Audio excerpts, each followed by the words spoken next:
Hello guys, আশা করছি আপনারা ভালোই আছেন। তো আমার বাচ্চাদের আবদার পালক পনির খাবে, তো পালক শাক নিয়ে আসছি। এখন এটাকে আমি বেছে ভালো করে নিয়ে নিব। তো পালক পনির রেসিপিটা তৈরি করা অবধি আপনারা আমার সঙ্গে অবশ্যই থাকবেন। আমি শাকটাকে ভালো করে বেছে নিব।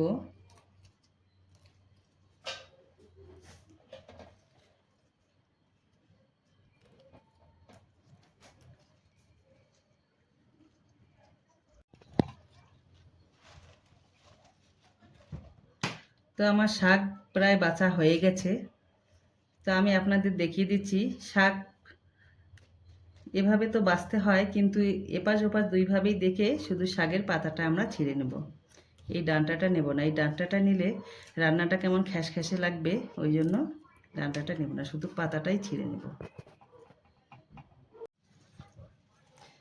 আমার শাক বাছা হয়ে গেছে, শাকটাকে এখন আমি ভালো করে ধুয়ে নেব। তো আসুন শাক ধুইতে যাই।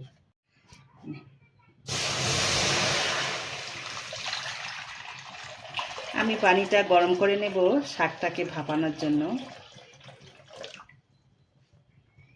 তো পানিটা গরম হওয়া অবধি আমি অপেক্ষা করব।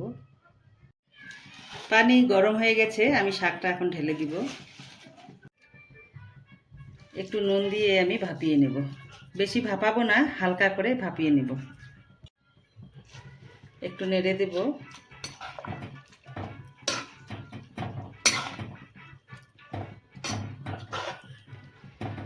বেশি সেদ্ধ করা যাবে না, হয়ে গেছে। আমি এবার এটাকে নামিয়ে নেব। শাকটা আমি গরম পানি থেকে তুলে এই ঠান্ডা পানির মধ্যে দিয়ে দিব।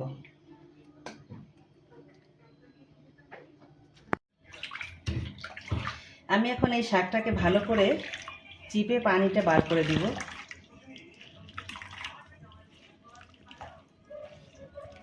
দিয়ে মিক্সি গ্রাইন্ডে দিয়ে দেব।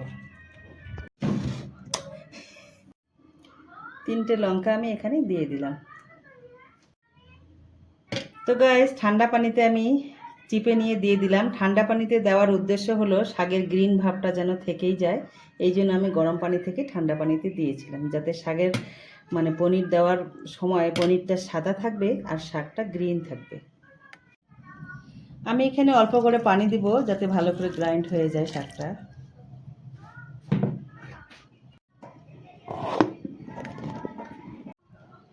আমি এখন গ্রাইন্ড করে নিব।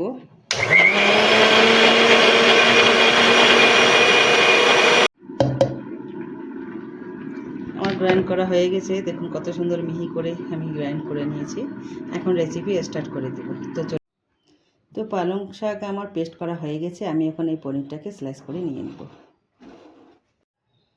তো পনির স্লাইস হয়ে গেছে, আমি এখন কড়াই বসিয়ে দিব। তো কড়াই গরম হয়ে গেছে, আমি এখন এখানে 1 চামচ ঘি ঢেলে দিব।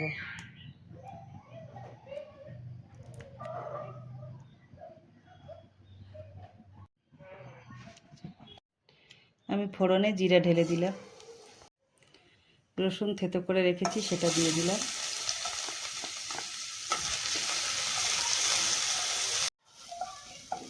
আমি এখন কুচি কুচি করে কাটা পেঁয়াজগুলো ঢেলে দিলাম।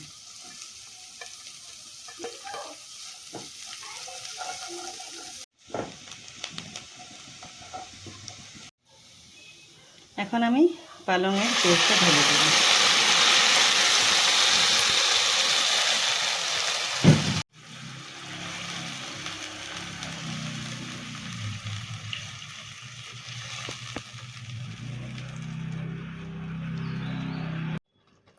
স্বাদ মতো নুন ঢেলে দিলাম।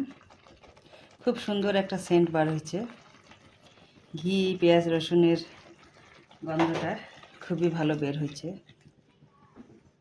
আমি এখন পনিরটা ঢেলে দিব।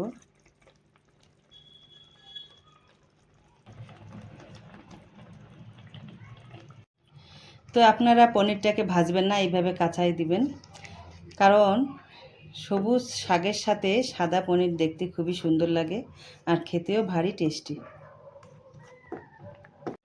এর উপরে আমি একটু গরম মশলা দিয়ে দিব।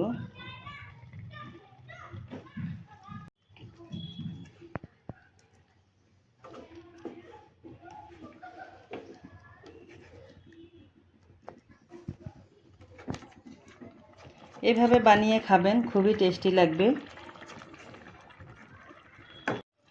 তো আমি এখানে ক্যালোরি কম করার জন্য দুধ ঢেলে দিচ্ছি। আপনারা ক্রিমও ইউজ করতে পারবেন। আমার ঘরে ক্রিম কারো পছন্দ নেই, তাই আমি ক্রিমটা ইউজ করছি না। একটু নেড়ে চেড়ে আমি নামিয়ে নেব এখন। তো বেশি মোটাও না পাতলাও না, ঝোলটা এরকম মাঝামাঝি মতন গাঢ় করে নেবেন। এখন হয়ে গেছে, আমি নামিয়ে নেব।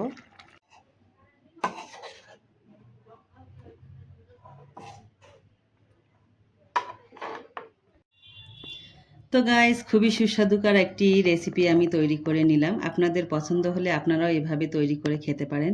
তো গাইস, যদি ভালো লেগে থাকে ভিডিওটি, তাহলে আমার চ্যানেলে একটি সাবস্ক্রাইব করে দেবেন, অবশ্যই করে দেবেন। আর আপনারা এতক্ষণ আমার চ্যানেলের ভিডিও দেখার জন্য অসংখ্য ধন্যবাদ।